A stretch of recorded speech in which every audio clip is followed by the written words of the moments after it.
Juice Wells, wide receiver for South Carolina, it announced, or it became public rather, that he intends to enter the transfer portal. He had over 900 yards in 2022. Dinged up a little bit this past season. You would imagine Spencer Rattler leaving for the NFL probably, made his decision pretty clear for where he's going to go next. Where he could go, just first guess, Texas has success with transfer wide receivers with Adonai Mitchell this past offseason. You would expect Xavier Worthy to take a pretty hard look at the NFL. Maybe there's some production to be replaced. Quinn Ewers sounds like he's coming back, 90% according to Bobby Burton of Inside Texas. He's a wide receiver one in the transfer portal. Okay, he is, I think, the equivalent of what Keon Coleman was to last year's portal cycle. He could be that for your team this upcoming portal cycle. He might be the best non-quarterback in the portal right now, in my humble opinion. So keep an eye on that.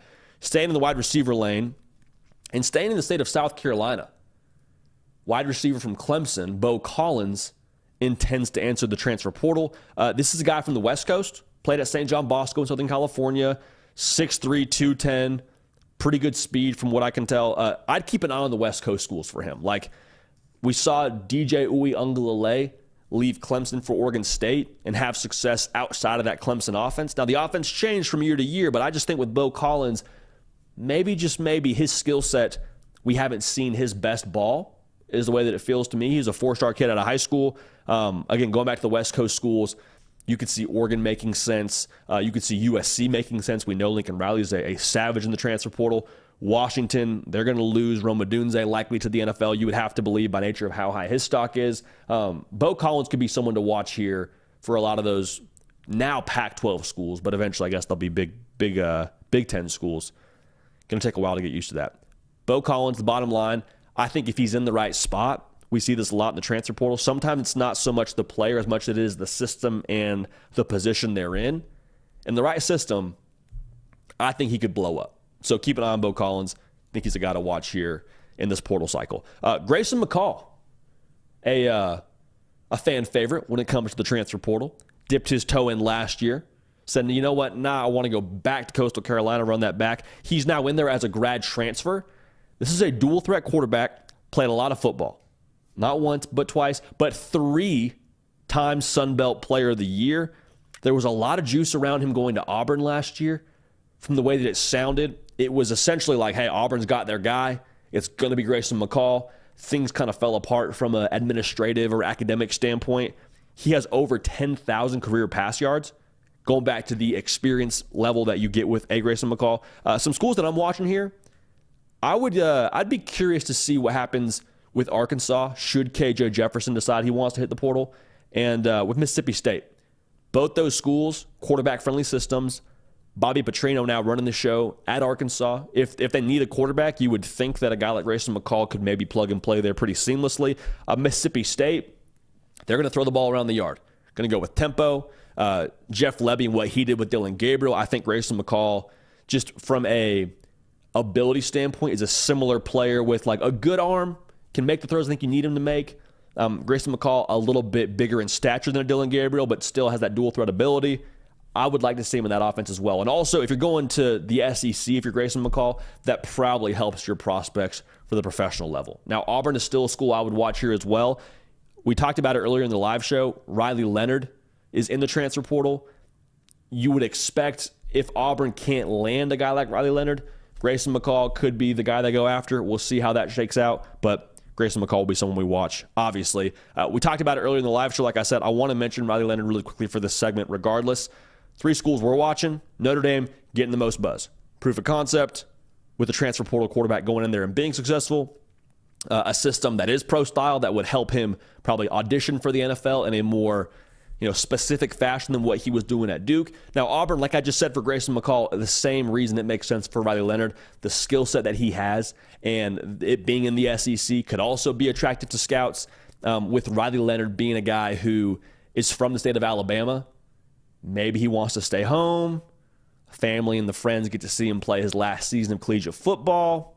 Life could be good. You're playing at Auburn. Also, Philip Montgomery and Hugh Freeze, as we mentioned, pretty strong record with quarterbacks. Philip Montgomery, of course, working with guys like Case Keenum, RG3, Bryce Petty. We go down the line here. they've had success at the quarterback position, and Riley Leonard could be that next guy.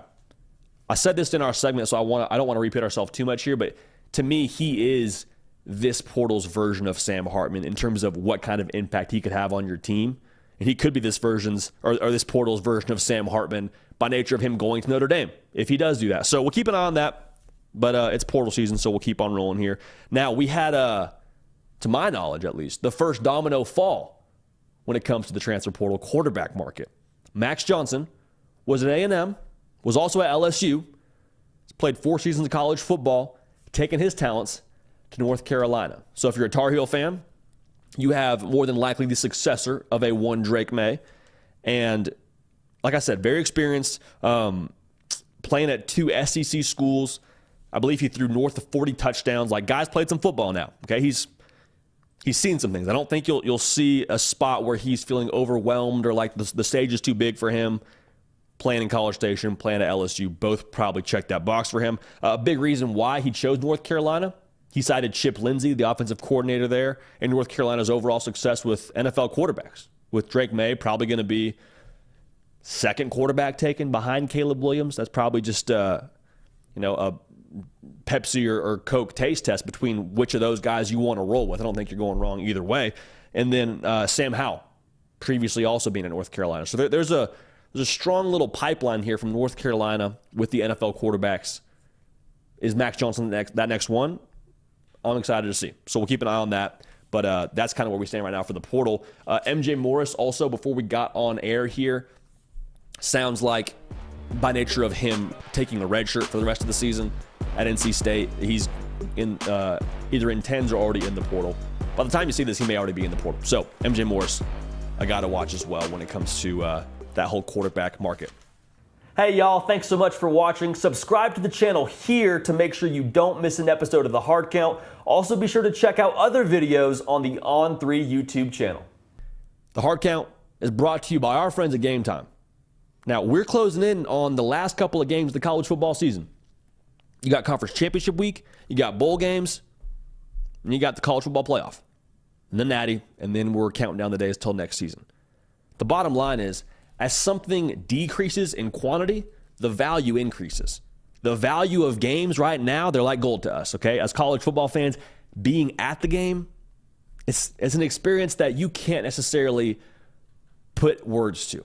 So Game Time is helping us get us to the game and be able to experience the final college football, the final drops of the college football season that are pure gold. Game Time's helping us do that, okay? They have the best seats for the best prices, guaranteed. They're helping you save money by nature of if you are able to find a seat in the same section or row for less than what you paid for, Game Time credits you 110% of the difference. Yes, they are for the people. They are by the people in that sense. Also worth noting, as we finish up college football season, you don't got to delete the Game Time app. Keep that Game Time app on your phone because they're great for other sporting events, great for concerts, great for comedy shows, whatever you want to get to. Game Time is the best way to do it. You can buy tickets in 2 taps and know where you're going to sit too by seeing the view of your seat from the app. Again, Game Time has got it all. So snag tickets without the stress, can purchase a ticket right up to the day of the game, morning of the game, with 2 taps. Again, so download the Game Time app, create an account. This is important now. Very, very critical. Use code HARDCOUNT for $20 off your first purchase. $100 ticket, no problem. First time using it, redeem code HARDCOUNT, $20 down, boom. We're out of the triple digits range for those tickets for your college football game of your choice. So, again, redeem code HARDCOUNT at first purchase, HARDCOUNT. Terms apply. Again, create an account. Redeem code HARDCOUNT for $20 off. Download Game Time today. Last minute tickets, lowest prices guaranteed.